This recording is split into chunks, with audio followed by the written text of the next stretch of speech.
Thank you, Madam President. So Senator Pappas gave you the St. Paul story, and so now I'll talk a little bit about Minneapolis.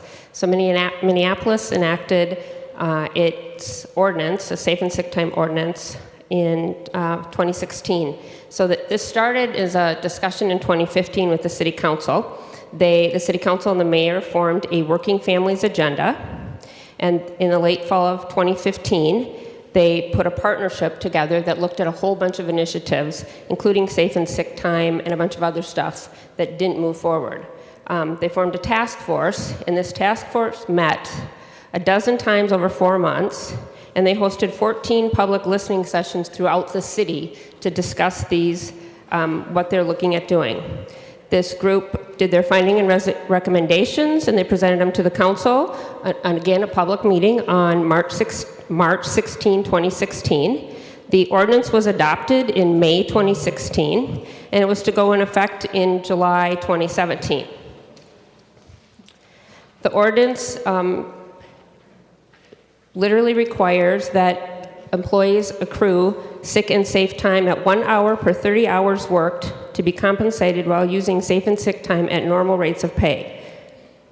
So this affects employers with 6 or more employees. So Minneapolis and St. Paul actually had discussions on these bills and came up with different ordinances. So this isn't a boilerplate. They decided what to do based on what their local citizens told them that they wanted, and what businesses were part of this discussion, and so they had some input into this. And so they had discussions and decided, both cities went a different route, but they decided what was best locally for them.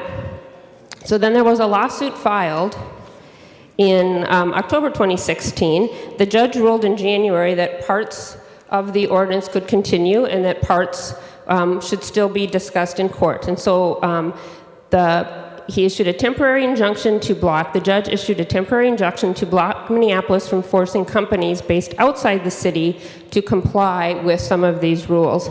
And those briefs are due next month. Senator Ralph mentioned that this could, some businesses in his community could be impacted. Well, if you have a business in St. Cloud or you have a business in Coon Rapids and you're going to do tree removal or tree trimming in the city of Minneapolis, there are certain businesses that the city requires to be regulated now. So you have to come and get a license. And so, cities across the state already do some of this, where they do require certain conditions if you are going to be operating in their city. So that's kind of where we are today. He mentioned enforcement, and so the city of Minneapolis will implement the enforcement in phases. The Civil Rights Department will investigate complaints. So they are working on this process. That is true. They have said that they are working on it, but again, they are listening to what the local businesses and local people are telling them what they need to make this work in their community. Senator Miller, I appreciate that you removed the phrase working condition in the bill, because I think that raised a lot of questions, but I also am concerned that term of employment is not defined here.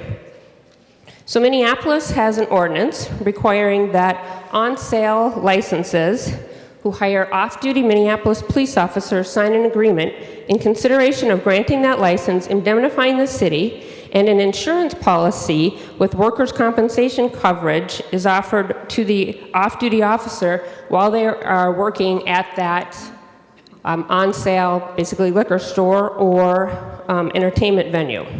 So one of the questions we have, is that a term of employment?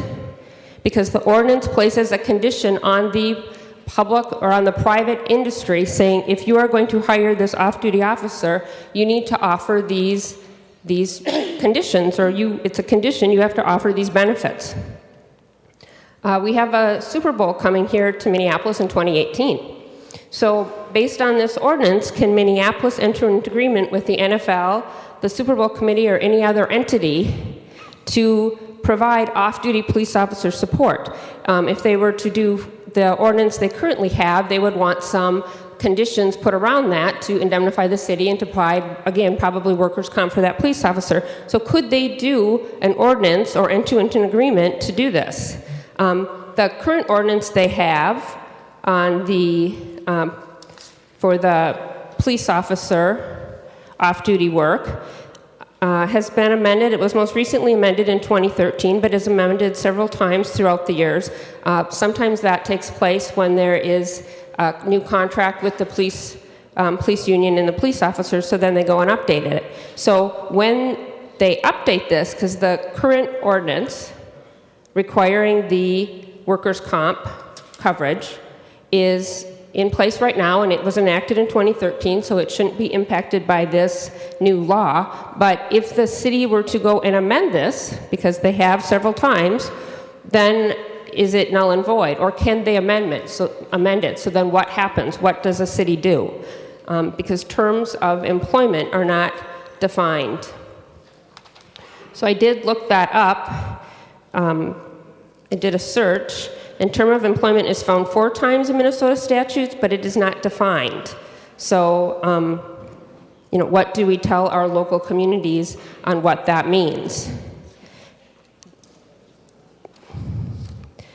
So Alexandria, the city of Alexandria, in 2016, so under this, it could be impacted by this law here, did a rental ordinance. And it states that each rental unit must have a local property manager designated by the owner who resides within 50 miles of the city of Alexandria. So is that a condition of employment? You cannot be the property manager for a rental property in the city of Alexandria if you don't reside within 50 miles of the city of Alexandria. So is that a condition of employment, a term of employment, that it is in the Alexandria city ordinance?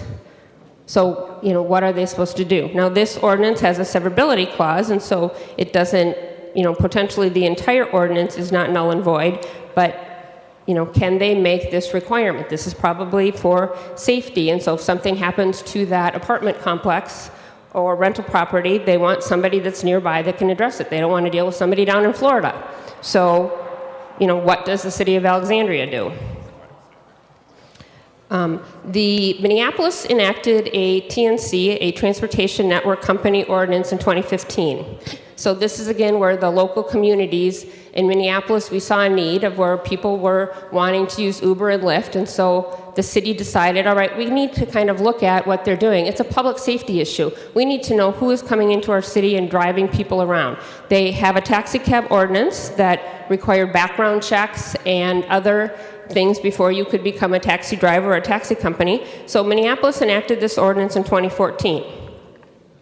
The state enacted some guidelines around insurance in 2015, but we didn't discuss or require background checks. In the Minneapolis ordinance, it says that you can't be a TNC driver unless you pass a background check and the vehicle passes inspection. So is that a term of employment? Because you can't be a driver unless you can pass both of those issues or pass both of those items, and so is that a term of employment? The Minneapolis Airport Commission and Rochester enacted TNC ordinances in 2016 that also state that drivers must pass background checks and vehicle inspections. The MAC is covered under this bill because, let me get my paper here, it is defined in section 473-121 subdivision 5A, so the Minneapolis or Metropolitan Airports Commission is covered.